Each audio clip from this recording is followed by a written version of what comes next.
In today's video, we're going to be talking about some of the little coastal beach towns that are wonderful, not only to visit, but also somewhere that you could live.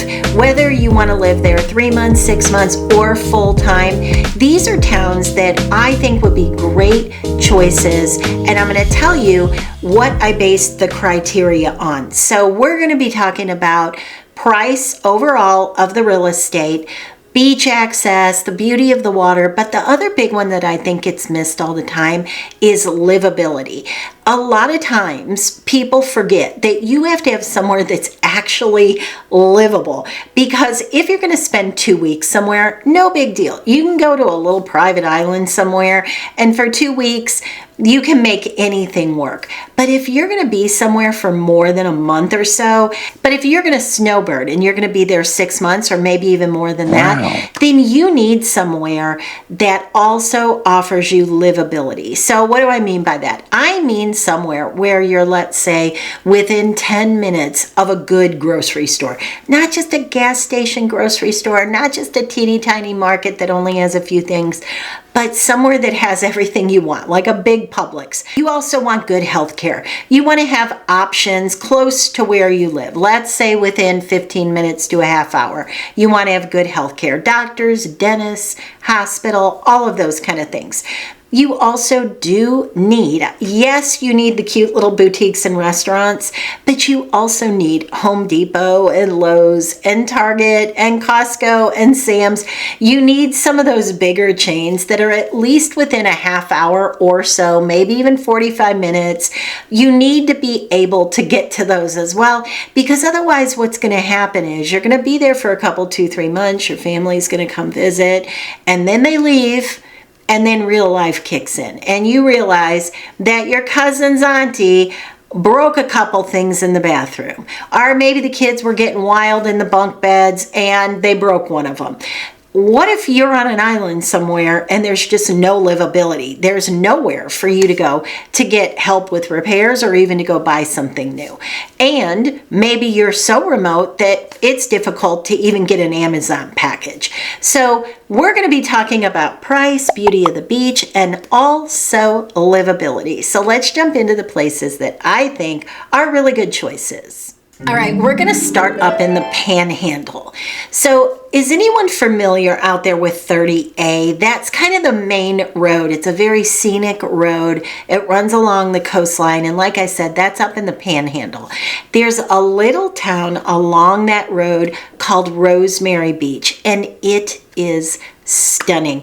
It's pretty close. It's about a half hour, 40 minutes to Destin. And in Destin, you're going to have absolutely everything that you need in terms of big box stores and healthcare, all of those things. But within Rosemary Beach, you have the cutest architecture. It's not your typical Florida home where you have a sort of like stucco and tile. This is adorable. It looks more like something you would see in the Northeast, big porches.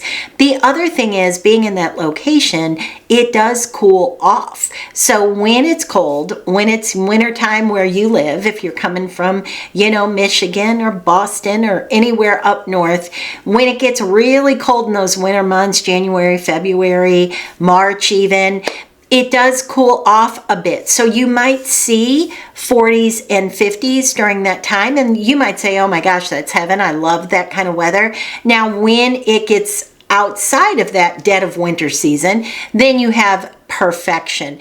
So outside of those bitter cold winter months where you're hitting, like I said, 40s and 50s, then you just have absolute perfection. You have the breeze from the Gulf. You have emerald colored water. It's kind of a teal green, really powdery white sand.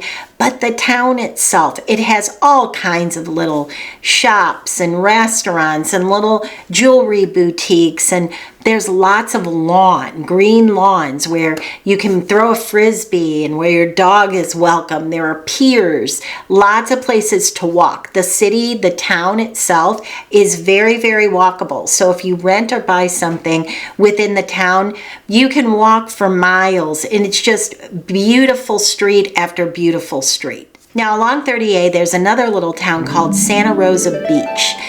It is adorable. I've stayed there several times. My sister used to own a place there. There's lots of little condos. There's homes. Again, the homes have that absolutely darling architecture. Little 2 stories, little Cape Cod style homes with the big porches on the main level and then on the upper level. Some of them even have yards, which is kind of unusual in Florida.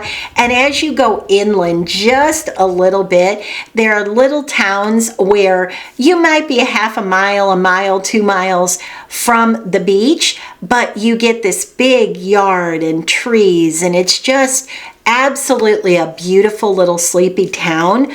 They also have a big town center where there's restaurants and shopping. They have a section that's all food trucks. Food trucks are out there every single day. It's a great little town in terms of somewhere that you could actually live. And again, being that it's really just right down the road from Rosemary Beach, you're still very close. You're actually even closer here at Santa Rosa to Destin. So you're about 20 minutes or so from Destin. So again, anything you need that's a little bit more sort of suburban, you can get it. Marco Island. Now, Marco Island is south even still from Naples. So we're way down there in the subtropical climate. It's going to be warm year round. When it is below 0 up north where you might be coming from, it's still going to be 70s and 80s on Marco Island. It's very rare to see those, 40s hitting that kind of number. Now, Marco Island, like I said, that's going to be south of Naples, and there's a bridge called the Jolly Bridge. You cross that bridge, and there you are on Marco Island. Now, the reason that I suggest that is that you are very close to Naples. So you just cross the bridge right over, and you are in Naples. You've got all the shopping you could ever want. You have all the health care. You have everything that you could need is in Naples. But you're just right outside of that by about 15 minutes, and you have your own little beachy town. In Marco Island, you've got some Dunkin' Donuts, you have coffee shops, you do have one urgent care facility, just for those who are concerned about that. They did recently put one there, but you've got a couple grocery stores. You've got lots of restaurants. Now, they do tend to get a little bit seasonal on Marco Island. So in the off season, now down that far south where it's really hot, the off season is going to be in the summer. So where you live, let's say you live in Michigan, when it's summertime in Michigan, it's the off season on Marco Island because it is hot. It's very hot. But the good part is if you want to feel like you're on your own little private island and you can just jump on a boat and go, that's the way that it will feel. There's lots of housing on the island, less condos, more single family homes. You can buy a home on a canal on Marco Island and you're out to open water. You can go out through the 10,000 Islands, out Key Waden Island, out that direction, and it is stunning. The water is absolutely beautiful. And then the last one I want to give you is Venice Island. So Venice Beach, you've heard of Venice Beach in Florida. Venice Island, again, you're going to go over the bridge and you're right there in the historic area.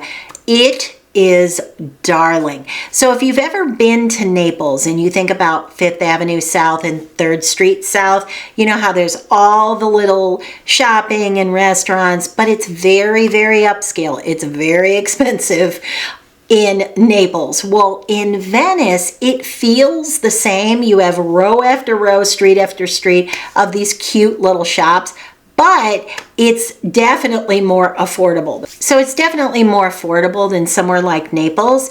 And then you can just cross right over into Venice proper, where again, you're going to have everything available to you, better health care, doctors, you're going to have shopping, you're going to have restaurants, you're going to have your Targets, your Kohl's, your Home Depot, everything will be there for you. But if you're on Venice Island, you're just a little bit off the beaten path, and all of the beaches are right there. So you have that bonus as well. Now I'm going to give you one that's kind of a wild card. And I want to know down in comments if you've ever heard of this area. So this is going to be a little bit south of Venice and it's called Welland Park. It's new. It's a master plan community, very similar to like Lakewood Ranch, if you're familiar with that, out in Sarasota. But this is a little bit smaller. And like I said, it is new. They are building out the downtown right now. So Welland Park is going to center around the downtown area. And that area already has the park in. It has a big, beautiful lake that they've put in that you can walk around.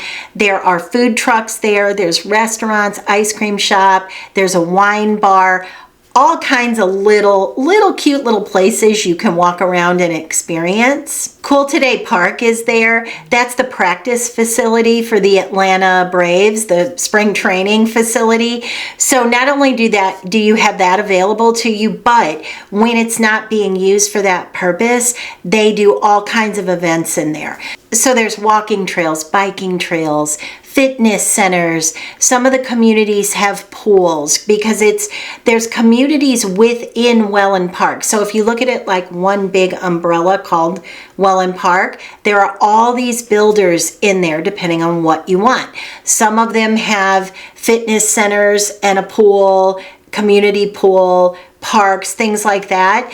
Some of them don't. It really depends what you're looking for, but the center of town is going to be that little, what they're calling the downtown area. So I think they've done a lot of nice things with Welland Park, and it is really, I would say it's probably less than a 10-minute drive to the beach. So as far as location goes, it is very hard to beat. If you want more information on Welland, definitely reach out. My team and I, we are experts in Welland Park. We've sold a lot in there, and we're happy to help you if that's something you're interested in. And maybe that's a place that you have never heard of. So we'd love to get you on board there if it sounds appealing to you. But those are some areas for you to consider. There are more. If you'd like to hear about more, let me know. But those would be some areas that I think would definitely be worth checking out.